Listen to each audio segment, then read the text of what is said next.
The Hunger Games, but not the good ones, the bad ones. When you think of Hunger Games, you think of me, District 8 hospital helper from Mockingjay Part 1. It's like, Is this real or is this a meme? Was he really the trans woman extra at the hospital? That would be pretty cool if he was. trying to think of Christmas without thinking of Santa Claus. It's impossible. I am the Hunger Games. So when I heard they were making a new film, I was excited to get the phone call to reprise my role and make my triumphant return to the franchise. But Okay. unfortunately, we all know how that played out. My phone never rang, and I know a Sad. lot of enthusiasts for the District 8 hospital helper were holding on to this hopium that I was just pulling your leg trying to make it like a big marketing tactic, like, oh, I'm not in it, but really I am. Now that the movie's out, you'll soon have that cold reality set in on you that I'm not in it. Thus, I knew this film was doomed to failure. It's called The Ballad of Songbirds and Snakes, and that second part couldn't be more true. Nothing but snakes here. They didn't give me a role, and now True. Truer words have been said a lot and often, but this is still true. I agree. they pay the piper. It's not doing super well with both audience and critics alike, and I can't help but get a tingling sensation that I know the reason why.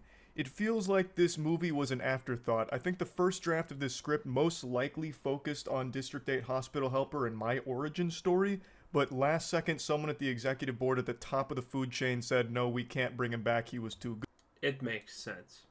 It probably makes sense. good, thus they decided to tell the origin story of President Snow. And unfortunately, it just doesn't really work that well. Wait. The Hunger Games new movie is about the origin story of President Snow? That sounds super boring. Not gonna lie, that sounds really boring. So, how is our girl, beloved by all, blessed be her name, Rachel Zegler, in it? The whole second half of this film feels like it was a complete rush just to get it What is Rachel Zegler not in it? I hope she is. over with, while still trying to maintain all the story beats of the book that it's based off of. They did a horrible job in the whole second, well, part three, because the movie's three parts, and it really does feel like three movies blended together, and then the third one is fucking abhorrent, honestly. This is a Hollywood classic that happens constantly, by the way. This is a thing that also happened with the Marvels, right? They make something that even their screening test audiences do not like. And then they start remaking things. And then it gets worse. And then they remake it more. And they remake it more again and again. And at the end, you have a mismatch of multiple movies that should be their separate entities almost in 1 2 hour long shit fest, essentially. Like, when I went to see it with friends and we were talking afterwards, there were just so many different things you could point to, scratch your head, and be like, what were they thinking? They would have really benefited Not a lot. We already know that. from just making this two films. I don't know why they were so insistent on it being one, because then it just takes away from everything. If they made it two films, they would have had a much, much easier time fleshing out our main characters as well as their motivations. So that way, by the time you get to the end, there is a payoff that feels earned and Okay. makes sense. Whereas in this film, when you get to part three, the fucking asshole blows right off. It's just this giant prolapse of things happening for the sake of things happening that are bad. Yeah, that sounds pretty typical, honestly, for a modern day Hollywood movie. I'm actually. Is Snow a woman this time? Because that kind of seems pivotal to the plot, if you ask me. He is, right? I mean, she is, right? A woman this time around. They corrected their mistake in the first Hunger Games. So the whole first two parts of the movie position Snow as like a good, morally positive character. Outside of a Okay. few select instances where he That sounds completely stupid unless he goes through an obscenely crazy character arc that turns him into an evil dictator. does something that's morally questionable, but even those you can make arguments for that could be for the greater good in the position that he's currently in to work with. They set him up as a sympathetic, understandable character for the first two parts. Okay. And then I guess at some point they're like, oh shit, wait, he's the bad guy. And we all know he's supposed to be the bad guy because of the main franchise. He's the villain. So in part three, they're like, well, how do we make him a bad guy? Just have him do these evil things for the sake of being evil. Like, it comes out of nowhere. Instead of it being like this slow, tragic descent into being a bad person, it's just this switch that gets flipped. Like, even he in the movie starts questioning why he's doing evil things. I don't want to get into spoilers, but he does something. Okay, this is a classic problem that a lot of movies experience, right? And yeah, he's actually spot on. This 100% sounds like something that you honestly should have made into two movies, because this happens a lot, right? The movie gets the first part down, and it's pretty intriguing. It's pretty good. At least it's cohesive, right? And then at the midway, you don't have enough time to really make the character into the opposite of what it needs to be, because you have paced it out so poorly. This happens a lot. The newest Fantastic Four movie, newest, I say it's newest, but it's like already what, 3 years old at this point. It was an absolute disaster. But it technically suffered from the same thing. Well, it suffered from multiple things. But one of its biggest problems was that it's like, okay, here's the story of this. Oh, now it's halfway through, we're running out of time, and now we need to introduce the bad guy. Okay? Yeah, this is a classic situation where they couldn't condense the story good enough. So, the start is okay, and the midpoint doesn't make sense because you don't have time to flesh out the midpoint, and you need to get to the ending where the thing concludes. Yeah, this is a classic thing that a lot of movies completely fail at. That causes one of the most important people to him to suffer in a big way. And he just starts breaking down, like, questioning why he's doing it, and we're left questioning why he's doing it because they don't really flesh out how he gets to the point to want to do something like that. It also didn't really serve much of a purpose to his character to do that in the moment either, especially when at the very end he kind of contradicts the motive behind doing it in the first place. It's so hard to talk about without getting into spoilers, but it's very silly. Now, let's go ahead and get deeper. I don't think the movie itself is like a horrible pile of garbage. It just really had too much it wanted to cover, and yeah, it sounds like currently it's just the biggest problem he's saying is it's just it doesn't have any cohesiveness to it at all. It's just like, okay, this part kind of makes sense, but it's not fleshed out enough, and then it's suddenly a dramatic switch because the movie's ending. obviously not enough time to do it, so everything kind of gets dragged down.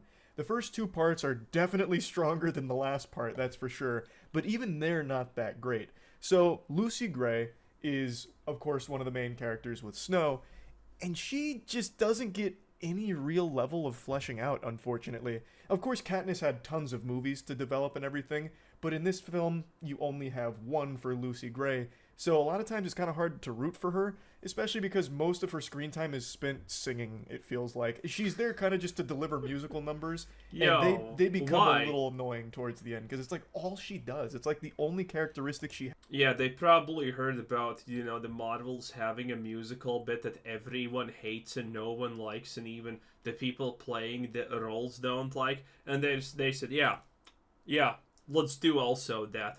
Is that the situation here? Because it kind of looks like it. Has is to just sing. And that's fine if they would have had a little more to her as a character. Now, I want to be clear, I think all the performances from the main cast are pretty good. It's just unfortunate they weren't given high quality material to work with, because they're trying to make the most out of some poop here. I'm talking some stink.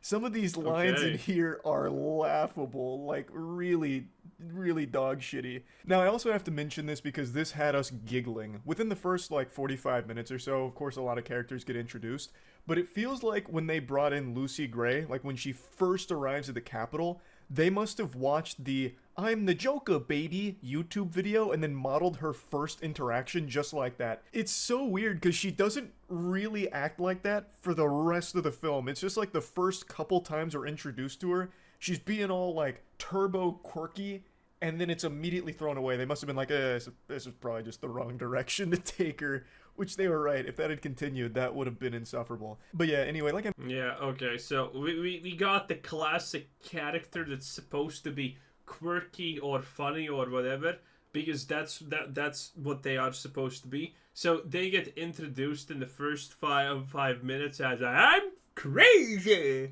and all of that good stuff, and then you see none of it again. How do you fail at creating characters that hot? How do you do that? how do you make a movie where even the characters' personalities are not even consistent on that level? That is impressive. I mentioned the first two parts are not the worst thing in the world or anything. There is some sloppiness to them, there is some silliness to them, but there is charm too. It's not like awful or anything. I can't dive in too deep without spoilers, and I'm trying hard not to get into those here. But you get what you expect. There is a Hunger Games. It's a very like stripped down version of it because it's still so early. This is when they're just trying to figure out how do we get people hooked on it. So that's when, of course, they introduce the other elements like which bring it into the state that we saw it in the initial franchise. It is interesting seeing the Capitol before all of like the super advanced technology and before all the gaudiness and glamour that gets introduced. So I think the setting, of course, is still fun. And the first Wait. So you're telling me the story is about the Capitol because it was before it was super technologically advanced, and the people were degenerates, and they tried to introduce the Hunger Games before that? I don't know, but that sounds kind of stupid. I always imagine, because I haven't read the books, I don't know any of this. I always imagined that the Hunger Games were kind of after the Capitol became this cesspool of debauchers, pleasures, and things like that. Because that makes sense.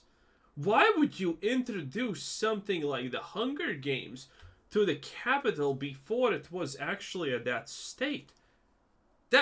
That's like asking your society to collapse almost. That's pretty stupid. Two parts do offer some entertainment there. The third part, though, is legitimately a slog.